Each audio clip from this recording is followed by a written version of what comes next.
para sempre. Este é o Apocalipse de Jesus segundo São João, hoje no capítulo 19. Versículos 1, 2 e 3.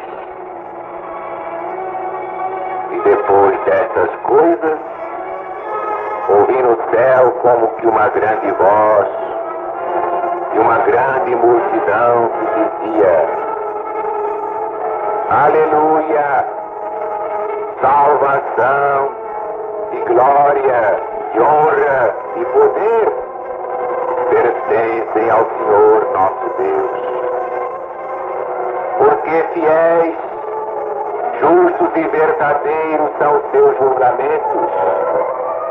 Porque julgou a grande prostituta que havia corrompido o mundo com a sua prostituição.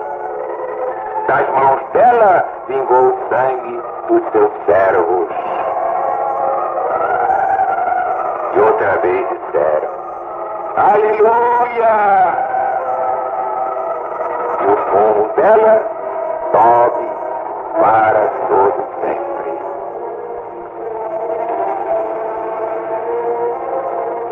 Continuando o assunto do capítulo 18,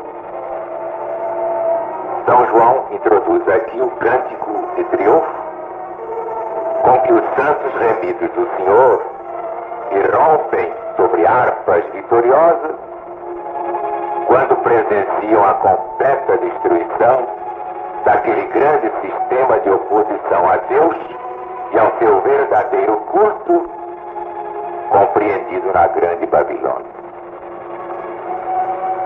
Esta destruição tem lugar, e este cântico é cantado em relação com a segunda vinda do Cristo, isto é, a volta de Jesus a este mundo. Graças a Deus, já bem perto. O mundo não pode estar pior. É guerra aqui, guerra ali, ameaça de guerra lá, terremoto aqui, terremoto lá, inundação aqui, inundação lá, Iugoslávia, Lisboa, toda parte. E crime de morte, coisas absurdas, crimes repelentes de pais contra filhos, filhos contra mães, uma barbaridade. Parece a apologia do odiai-vos uns aos outros, devorai-vos uns aos outros. Mas graças a Deus tudo isso vai acabar. Estamos a um passo do fim.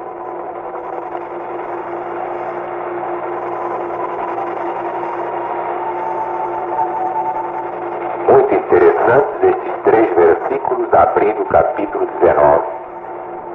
A expressão para todo sempre.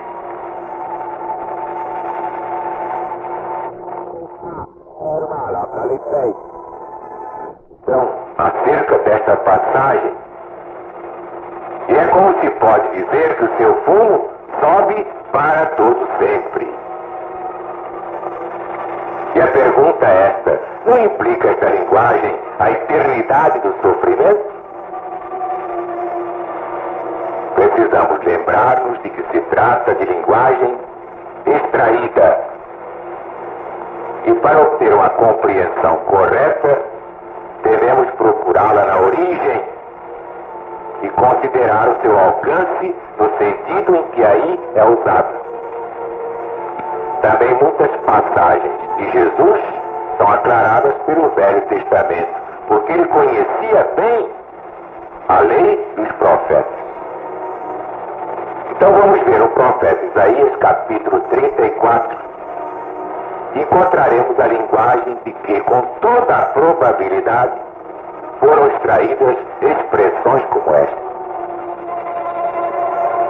Debaixo da figura da Idumeia é apresentada uma certa destruição.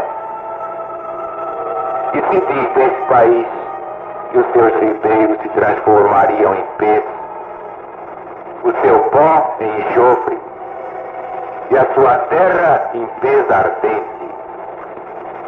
E nem de noite, nem de dia se apagaria mais, mas para sempre subiria o seu fumo.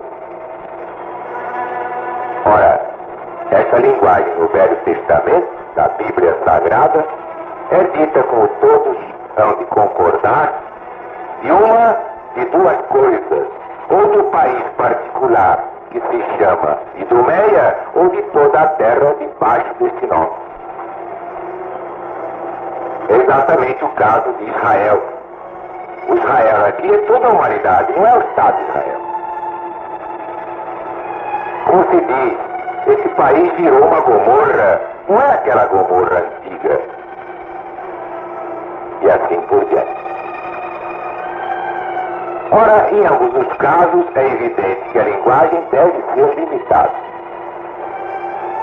É significada toda a terra, porque o capítulo abre com a dedicatória à terra em toda a sua plenitude, ao mundo e a tudo quanto ele produz. Declara-se a indignação do Senhor Deus sobre todas as nações. Agora, quer isso se refira à despovoação ou desolação da terra no segundo advento, quer aos povos purificadores que hão de purgar dos efeitos da maldição no fim do milênio, a linguagem tem de ser limitada, porque depois de tudo isto deve sair uma terra renovada para a habitação das nações dos salvos por toda a eternidade. 3 vezes é usada na Bíblia esta expressão de fumo subindo para sempre. Uma vez, no profeta Isaías, capítulo 34, do país da Idumeia como figura do planeta Terra. No Apocalipse 14, dos adoradores da besta e da sua imagem. E outra vez, no capítulo que agora estamos considerando, referindo-se à destruição da Grande Babilônia.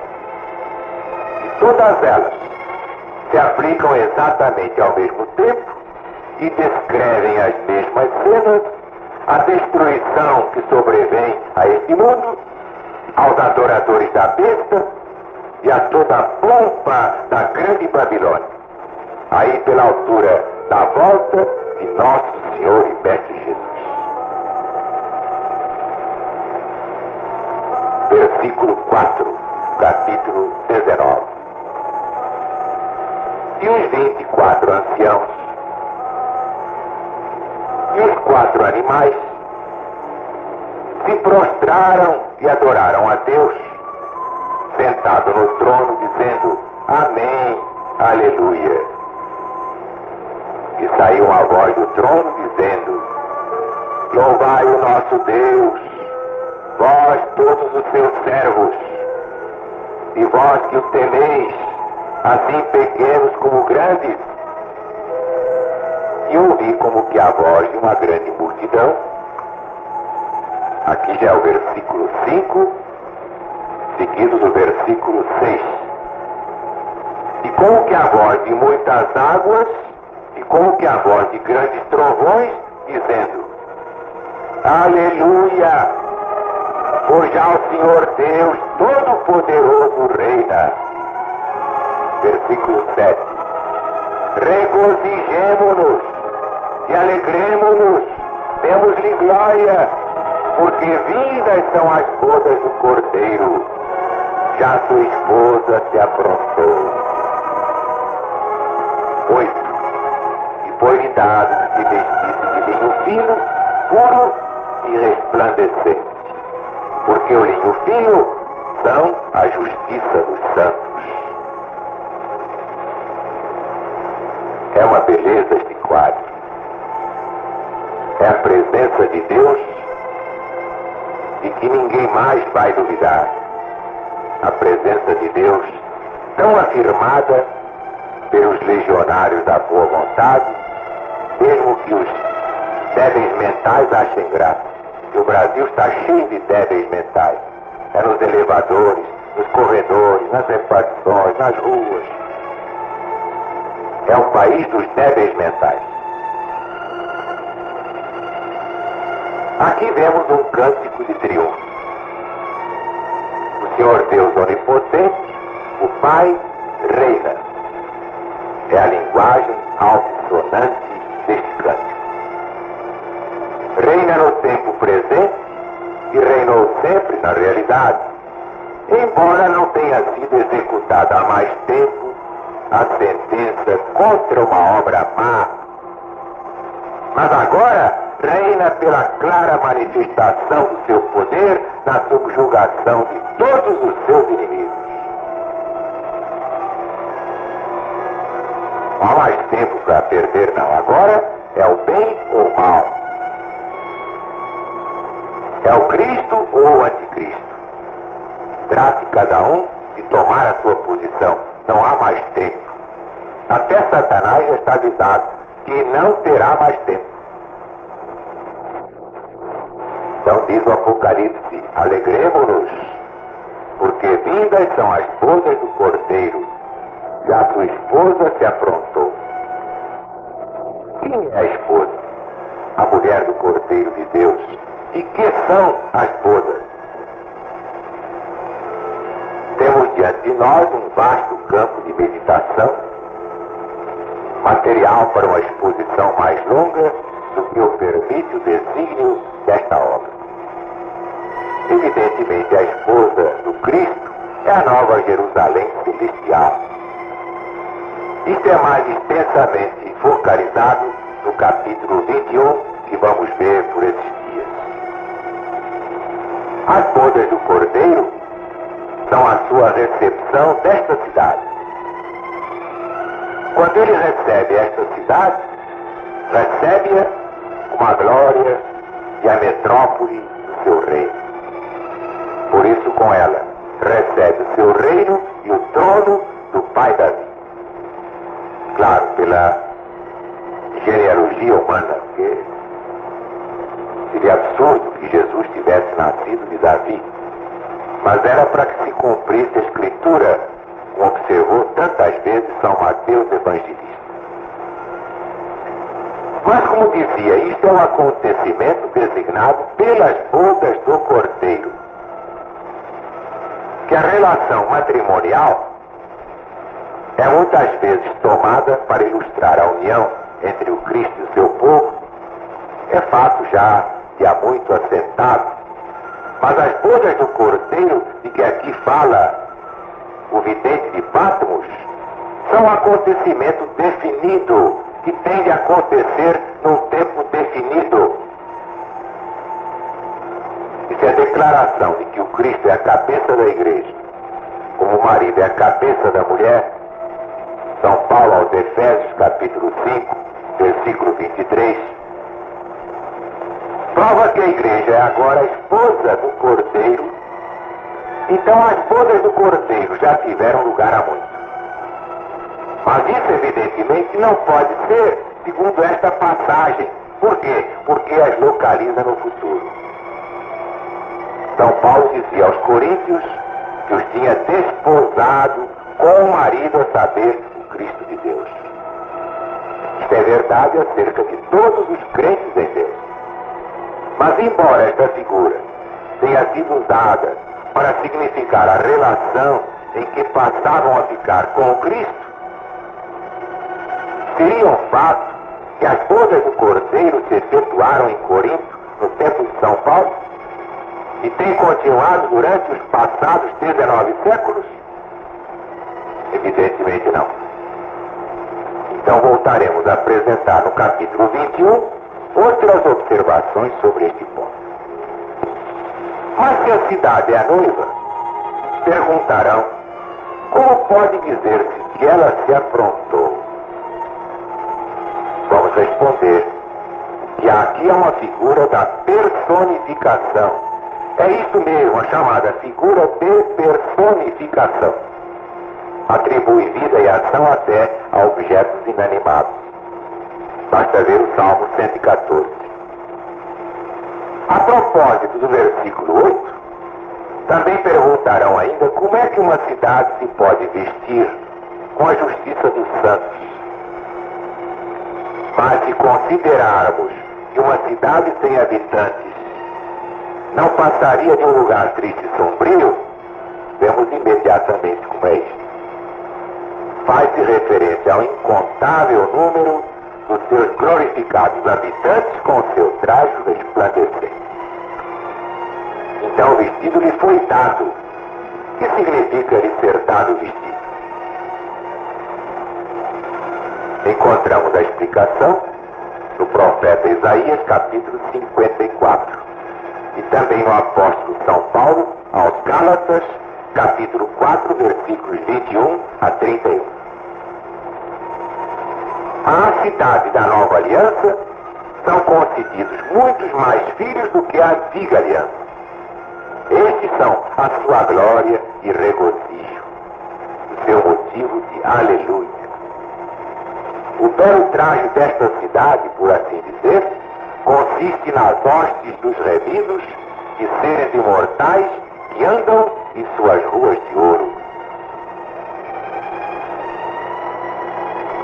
No versículo 9, e me disse, escreve, bem-aventurados aqueles que são chamados à ceia das bodas do Cordeiro. E me disse, estas são as verdadeiras palavras de Deus. 10.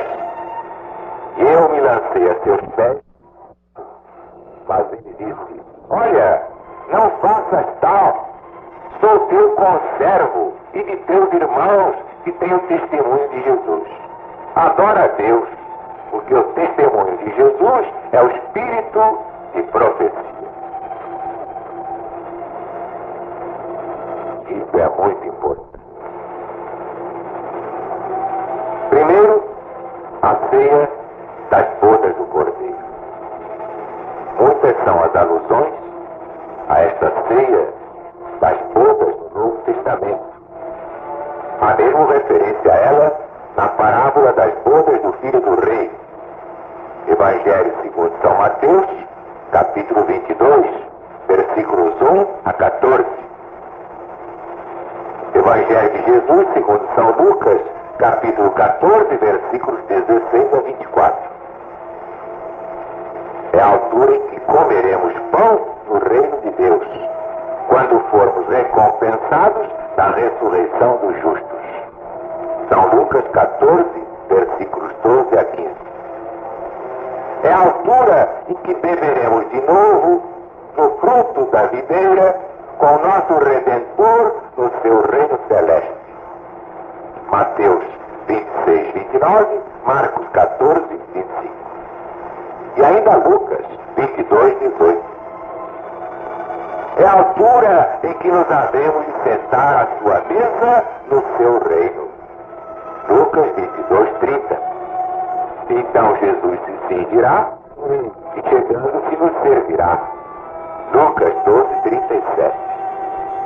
Bem-aventurados realmente os que têm o privilégio de participar deste banquete celestial. Está acima do nosso entendimento. Finalmente, esta passagem do conservo.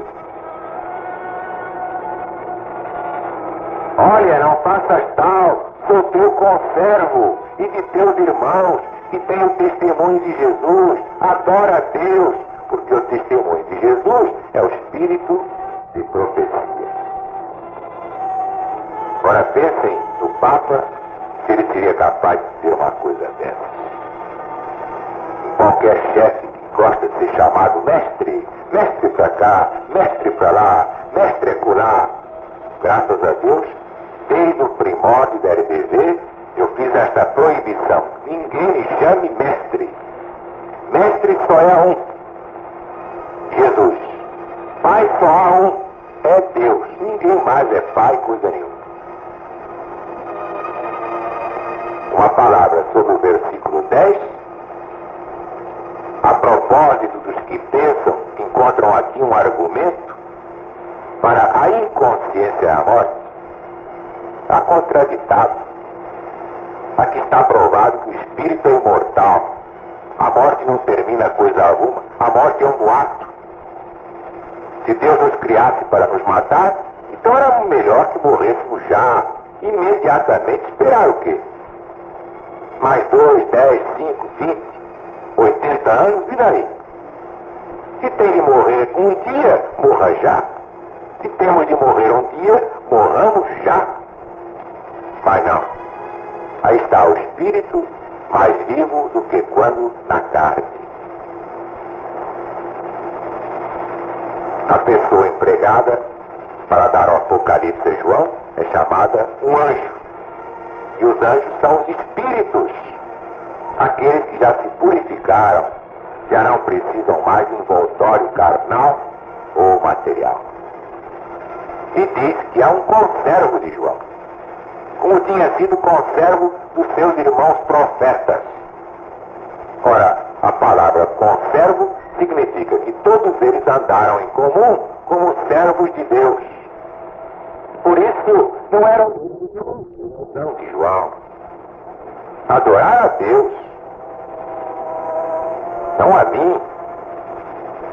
Basta ver, a propósito, capítulo 1, versículo 1, seu anjo. Isso é muito importante. Prova a humildade desses espíritos de luz. São os anjos, quer dizer, já foram homens.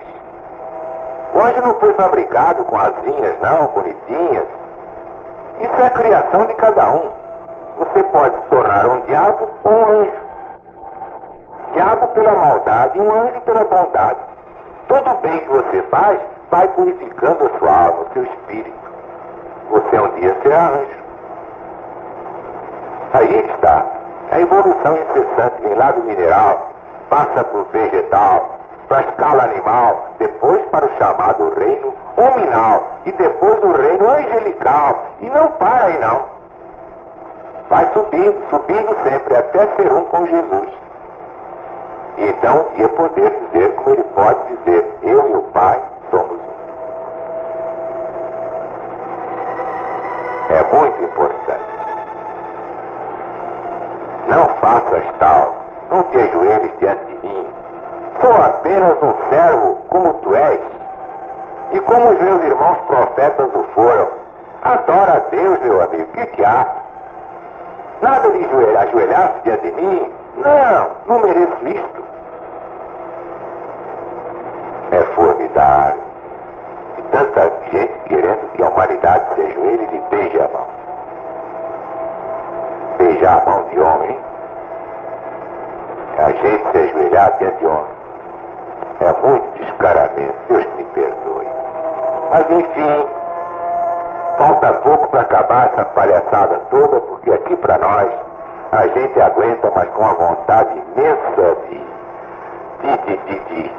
pois é, vomitar, né? Deus se compadeça de tanta burrice, de tanta santarronice, de tanta parvoíce. Brevemente, podemos dizer, ora vem, Senhor Jesus, até que enfim,